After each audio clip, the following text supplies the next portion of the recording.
Мы зашли, есть ванна, вроде бы все круто. Но буквально через неделю мы заметили, что ванна какая-то маленькая. Вот ванна была, полуторка. Вы сами посмотрите, у меня корыто.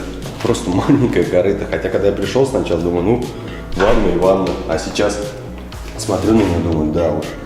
В ней только вот ребенку и купаться. Приезжает человек и говорит, а больше вы сюда технически поставить не сможете, вам в любом случае что-то нужно будет долбить. А для нас ванна в этот раз была ключевой. Ребенок маленький, его нужно где-то мыть. Выяснилось, что первый владелец этой квартиры сделал следующее.